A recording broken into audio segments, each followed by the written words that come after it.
January 1941. United States Navy, Washington, D.C. The United States was preparing for a war that many hoped would never reach American soil, but military planners knew the nation needed a solution: rapidly deployable, durable housing for troops and equipment. Standard wooden barracks and temporary buildings took too long to construct, required heavy equipment, and were vulnerable to both the elements and potential attacks. Engineers at the Navy's Bureau of Yards and Docks, collaborating with Butler Manufacturing Company, began designing what would become one of the most iconic prefabricated structures of World War II, the Quonset Hut. Its name derived from the first assembly location, Quonset Point Naval Air Station, Rhode Island. The challenge was formidable. The huts needed to withstand storms, tropical heat, snow, and moderate bombing, while being lightweight, easy to transport, and fast to assemble. Military engineers turned to a simple yet revolutionary idea: an arched structure made entirely of corrugated steel. This design distributed weight evenly, resisted bending under pressure, and required no internal support columns, leaving the interior unobstructed for bunks, equipment, or offices. By mid-1941, prototypes were being tested at Quonset Point. Engineers experimented with different gauges of steel, corrugation patterns, and anchoring techniques to ensure the structure could survive high winds and heavy snow. Even in early trials, the hut's resilience impressed observers. The speed of assembly was another breakthrough. One team of 8 men could erect a complete 20 by 48-foot hut in 6 to 8 hours, using only hand tools. Components were standardized, shipped flat-packed, and labeled for quick assembly anywhere in the world. This meant the Navy could send entire bases overseas and have operational housing within a single day after landing troops. The early reports highlighted a surprising finding. The Quonset Hut was more than just a temporary building. Its steel shell offered limited protection against shrapnel and debris, while the arched roof design made it more resistant to collapse under snow loads than traditional wooden structures. Officers who had lived in early huts remarked that the structures felt secure, dry, and surprisingly cool in tropical climates. By the end of 1941, the Navy had approved mass production. Butler Manufacturing ramped up assembly lines, producing hundreds of kits per month. The design proved flexible enough to accommodate variations, from medical facilities and mess halls to storage warehouses and offices. The first Quonset huts were shipped to Guantanamo Bay, Cuba, and Pearl Harbor, Hawaii, where they would be subjected to real-world conditions. Engineers monitored performance closely: how the corrugated steel reacted to salt air corrosion, how well it retained heat or stayed cool, and how effectively it withstood high winds and rainfall. The early success of the Quonset Hut changed military construction forever. It demonstrated that with ingenious engineering, standardization, and careful testing, the U.S. could solve complex logistical problems with speed and efficiency. By January 1942, the Navy was already planning thousands more huts, unaware that this simple prefabricated structure would become a symbol of American ingenuity across the globe. Imagine a world war raging across oceans, troops landing on distant islands, and engineers racing against time, creating a building that could be packed flat, shipped thousands of miles, and assembled in less than a day, surviving storms, bullets, and jungle heat. That building was the Quonset Hut, and its story begins here. The demand for these new steel structures grew faster than anyone in Washington expected, and as 1942 progressed, the Navy pushed for immediate deployment to the most vulnerable bases across the Pacific. By the time the first production batches left the factories, engineers already understood that the real evaluation would not happen in controlled tests, but in the harsh, unpredictable environments where American forces were fighting to establish a foothold. When the early shipments reached Pearl Harbor, Guam, Samoa, and the scattered outposts of the Pacific, construction crews were ordered to assemble the huts under the same pressure troops faced every day. What happened next astonished even the engineers who designed them. During the spring and summer of 1942, several Pacific stations logged detailed performance reports, noting how the arched steel shells held up under relentless monsoon rains. Traditional wooden barracks had warped, absorbed moisture, and grown mold within weeks. But the Quonset Hut's corrugated steel resisted swelling, and its raised floor system protected the interior from flooding. In one documented case at Naval Base Samoa, A row of huts took the full force of a tropical storm with winds exceeding 90 miles per hour. Nearby tents were shredded and equipment buildings suffered roof damage, yet the steel huts remained standing with only minor denting along the windward side. Officers wrote in their assessment that the huts performed beyond expectation in conditions unfavorable for any temporary structure. At Pearl Harbor, where rebuilding after the December attack was still underway, Seabees used the huts not only as barracks but also as machine shops and communication centers. The arched interior made it possible to set up workbenches and wiring systems without obstruction. Technicians reported that equipment stayed dry even during heavy rainfall, a critical factor for maintaining radar and radio operations. The Bureau of Yards and Docks collected these observations and began refining the assembly manuals, adding guidance for anchoring huts with deeper stakes in sandy soil, reinforcing the end walls with additional beams for regions with stronger storms, and applying anti-corrosion coatings for coastal locations. These refinements did not slow production. Instead, they created a living blueprint, updated continuously as new data arrived from the field. As American forces expanded operations across the Pacific, Guadalcanal, Espiritu Santo, New Caledonia, the huts became a fundamental part of military logistics. Seabees could arrive on an island, clear enough ground for a camp, and have 20 or 30 huts standing within a single day. Marines landing on Guadalcanal in late 1942 recalled that the speed with which the Navy established functioning medical stations and equipment depots played a key role in stabilizing the front lines. The huts were not luxurious, but they were dependable, and dependability was everything in a war fought across thousands of miles of ocean. Reports from the South Pacific Force headquarters in Noumea emphasized how the standardization of parts made repairs seamless.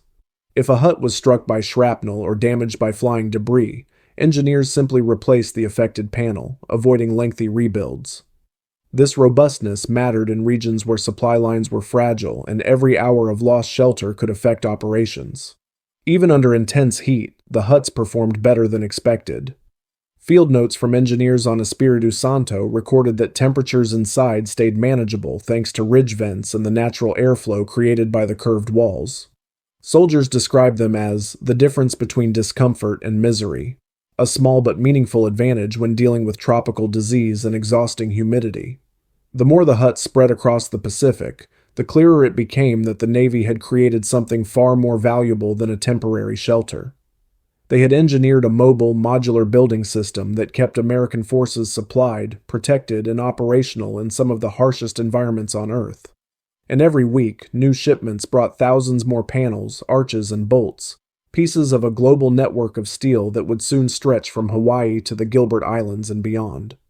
As shipments increased and the Navy streamlined its logistical chain, the Quonset Hut transformed from a clever engineering solution into a cornerstone of America's global military presence. By early 1943, the Bureau of Yards and Docks had established a predictable rhythm. Factories produced standardized components, railcars moved them to the coasts, and cargo ships carried them across the Pacific in enormous quantities. But expansion brought new challenges. Many of the islands where the huts were needed had no established infrastructure. No roads, no storage depots, and often no flat ground suitable for construction. Seabees were expected to turn raw jungle or coral terrain into functioning bases within days, and their reports became some of the most valuable documentation of the hut's performance. On Espiritu Santo, engineers described the difficulty of leveling coral beds to anchor the huts properly. The steel arches required stable footing, and without reliable foundations, high winds could cause structural strain. To counter this, Seabees developed on-site methods. Coral was crushed, mixed with sand, and compacted to create uniform pads. Once established, these improvised foundations held the huts securely even during severe storms. The Navy took notice and integrated these field methods into revised manuals, demonstrating the continuous feedback loop between combat zones and stateside planning offices. As American operations expanded deeper into the Pacific, the huts were subjected to ever more demanding environments.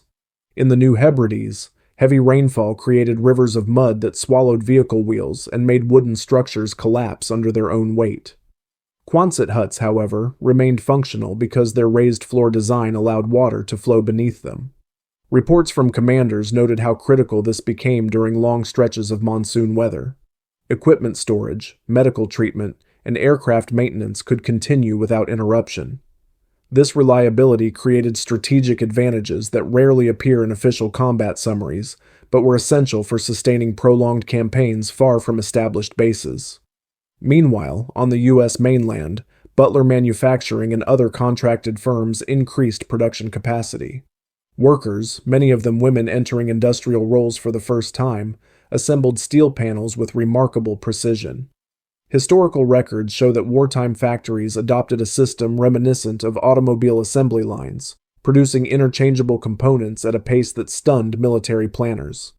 By mid-1943, monthly output exceeded all expectations, allowing the military to ship more huts than any other prefabricated structure in its history. With such supply, the huts began appearing not only in remote island outposts, but also at major naval air stations and logistical hubs. In San Diego, Pensacola, and Norfolk, the military used them as classrooms, storage units, and temporary command centers to handle the influx of new personnel. Their versatility meant that the same structure supporting frontline operations in the jungle was also helping train aviators, supply officers, and medical staff thousands of miles away. This dual use underscored their extraordinary practicality, a single standardized design serving entirely different roles without modification. The strategic value of such flexibility was significant. When the U.S. prepared for the Gilbert and Marshall Islands campaigns, planners needed structures that could be erected quickly after landings and immediately support operations. The huts fit this requirement perfectly. After securing Batio Island during the Battle of Tarawa in late 1943, Seabees moved in to construct functional bases within days. Historical photographs show rows of Quonset huts rising among the ruins, providing shelter for communications teams, radar operators, aircraft mechanics, and medical corpsmen. Their presence allowed combat units to maintain tempo, resupply efficiently, and stabilize positions in territory that had been contested only hours earlier. Even high-ranking officers commented on the difference the huts made. Reports from Admiral Chester Nimitz's staff noted that the speed with which forward bases became operational directly influenced the ability to sustain momentum across the Pacific. The huts were not just buildings, they were an extension of America's industrial reach, projecting capability wherever the military advanced. By the end of 1943, the Quonset Hut had become a symbol of U.S. adaptability, a structure built not to impress but to endure. And as operations shifted toward larger offensives in 1944, the demands placed upon these steel arches would only intensify, revealing new dimensions of their durability in environments even harsher than the South Pacific. Across the Pacific, the Seabees were pushing the Quonset Hut far beyond its original specifications. On Guadalcanal, engineers found themselves dealing with monsoon seasons that turned dirt roads into rivers of mud and brought winds strong enough to rip the roofs off traditional wooden structures. But the huts held firm. Reports from Naval Construction Battalion units described how even after days of non-stop rain, the curved steel shells shed water perfectly, preventing leaks that plagued every other temporary building on the island. In some cases, Quonset huts remained the only dry, usable structures after storms that flattened entire tent camps. Their reliability meant they quickly became preferred headquarters buildings for officers coordinating island defense and supply routes. Farther west, in the Philippines campaign, the huts took on a different role. Here, the U.S. military needed not only housing, but fully functional hospitals and command posts built at impossible speed. Medical teams reported that the hut's open-span interior allowed them to install operating tables, sterilization equipment, and supply racks without needing to remove interior supports, because there were none. Nurses noted that the steel structure, combined with proper ventilation, kept the interior cooler and far more stable than canvas tents that overheated and collapsed under heavy rainfall. In one documented case at Leyte, a field hospital made from 7 connected Quonset huts continued treating wounded soldiers during a typhoon-level storm that forced other facilities to temporarily shut down. Each report sent back to Washington reinforced the same point. The hut was becoming an indispensable tool of U.S. logistics, not just an experiment. Meanwhile, in Europe, the huts were now part of the vast buildup for Operation Overlord. As American forces poured into Britain throughout 1943 and 1944, they needed an entire network of supply depots, briefing stations, workshops, and rest quarters, hundreds of buildings, sometimes assembled in a single day. The British climate, with constant winds and freezing winters, presented a new challenge. Engineers monitored how the huts performed under frost, snow accumulation, and long-duration cold. Tests confirmed that the arch design, originally selected for its wind resistance, provided excellent snow load distribution as well. Unlike wooden barracks, which warped and cracked, the Quonset steel panels didn't deform. The only major adjustment needed was improved insulation, which led to the addition of standardized liners and interior heating systems. These modifications ensured that soldiers assigned to long night shifts on airfields or coastal observation posts could stay warm and protected even during winter storms. The huts also proved essential for rapidly expanding air operations. At bomber bases across East Anglia, Quonset huts became mission planning rooms where crews reviewed enemy flak concentrations, fuel estimates, and weather forecasts before flying into Germany. Ground crews used them as workshops to repair engines, oxygen systems, and gun turrets. Because the interior space was completely unobstructed, mechanics could move freely around disassembled aircraft components, speeding up turnaround times for B-17 and B-24s scheduled for back-to-back missions. One report from the 8th Air Force highlighted that several bases were able to increase sortie rates, partly because the huts allowed maintenance operations to continue through heavy rain and freezing winds that would normally halt all outdoor work. The strategic impact of this advantage, though subtle, was very real. The faster American crews repaired bombers, the more pressure they applied to German industry. Each small increase in efficiency mattered. The Quonset hut, originally envisioned as a simple shelter, had become an integral part of the machinery of war, supporting operations on land, sea, and air. And yet, the most extreme tests were still ahead, in regions where humidity, insects, heat, and disease posed equal threats to men and machines. The next phase of the hut's story would push its design to its absolute limits.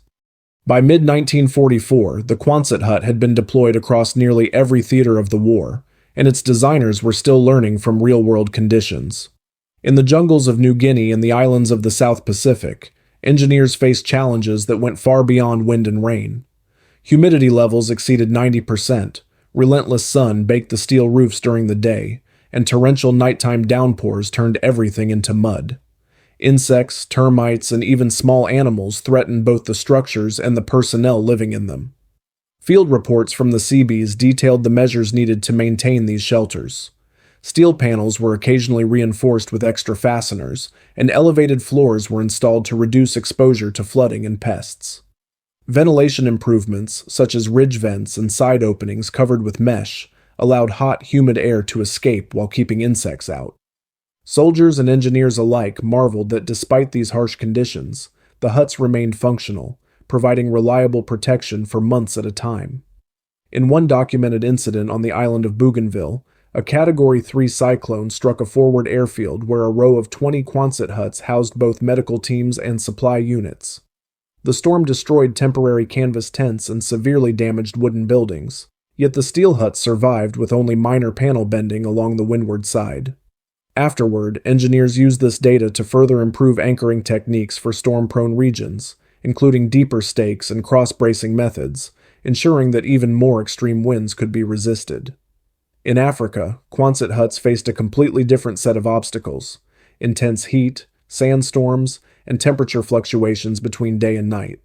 At temporary bases in Algeria and Morocco, engineers discovered that the hut's steel surfaces absorbed sunlight, raising interior temperatures to uncomfortable levels during the day. In response, crews installed reflective coatings and removable interior liners, which maintained cooler temperatures and improved livability for troops. Nighttime temperatures could drop sharply, and insulated panels were later added to preserve warmth. Observers noted that these improvements were crucial for maintaining operational efficiency. Soldiers who could sleep and work in a stable environment were more alert and effective in combat. The versatility of the Quonset hut also became apparent during campaigns in the Pacific and European theaters. Units quickly adapted huts for specialized purposes: field hospitals, communication centers, supply depots, workshops, radar stations, and even temporary classrooms for troops awaiting reassignment. This adaptability extended the life and utility of each structure, allowing commanders to relocate them or repurpose them as needs changed. The hut's mobility was equally impressive. Entire camps could be disassembled, shipped on cargo vessels, and reassembled on distant islands or newly captured airfields, enabling rapid support of frontline operations without long delays. Historical records highlight that this capability directly influenced the success of campaigns such as the Gilberts, Marshalls, and Marianas, where logistical speed and reliability were essential. Perhaps the most overlooked aspect of the Quonset hut was its impact on morale. Letters and diaries from soldiers stationed in remote outposts frequently mentioned the comfort of a dry, secure shelter after grueling work in extreme conditions. Even when the huts were hot or crowded, troops preferred them to tents or makeshift wooden structures, knowing they would survive storms and provide a base of operations that was both safe and practical. By 1945, the Quonset hut had proven itself across every imaginable climate and battlefield. Engineers continued to refine minor details, but the fundamental design, arched steel panels, modular components, and rapid assembly, remained unchanged. Its performance in extreme environments demonstrated not only the ingenuity of American military engineering, but also the ability of industrial production to meet global wartime demands efficiently.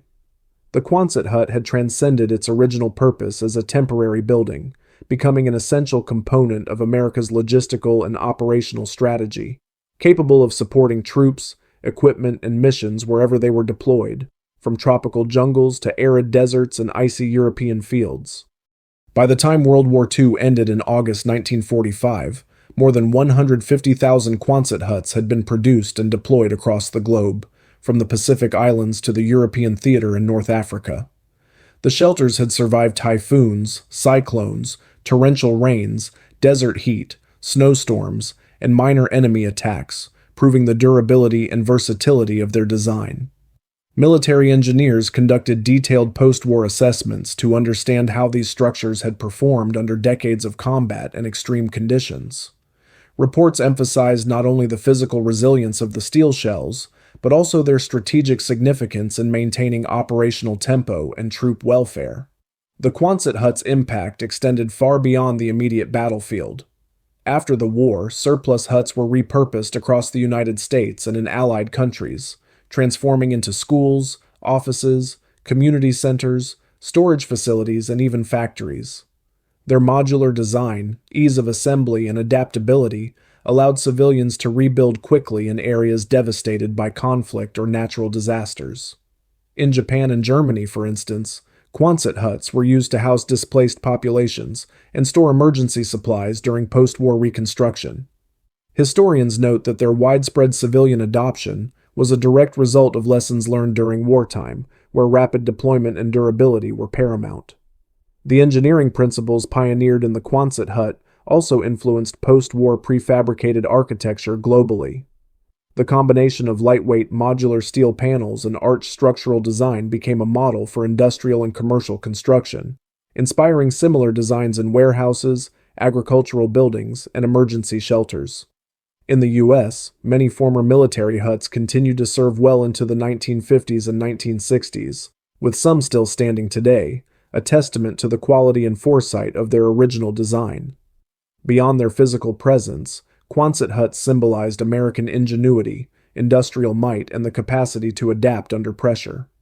Engineers, soldiers, and construction crews who lived, worked, and fought around these structures recognized their value not only in providing shelter, but also in supporting complex military operations across multiple continents. Diaries, photographs, and official military records frequently mention the hut's role in boosting morale, allowing troops to rest, recover, and maintain equipment in a safe environment.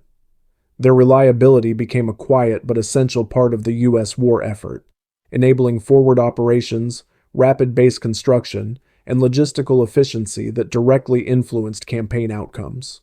Today, the Quonset hut stands as an enduring symbol of practical innovation in times of crisis. From the tropical islands of the Pacific to the frozen fields of Europe, these steel arches carried American troops through the most challenging environments imaginable. Their story is a reminder that sometimes the simplest, most well-engineered solution can have a profound impact on history, shaping both military operations and civilian life for decades to come. The Quonset hut was more than a building. It was a tool of strategy, a shelter against nature and war, and a symbol of American resourcefulness that left a tangible legacy in nearly every corner of the globe. Its arches may be simple, but their influence stretched far beyond what anyone at Quonset Point could have imagined, proving that engineering excellence combined with rapid production and thoughtful design could change the course of operations in a global conflict and continue shaping the world long after the guns fell silent.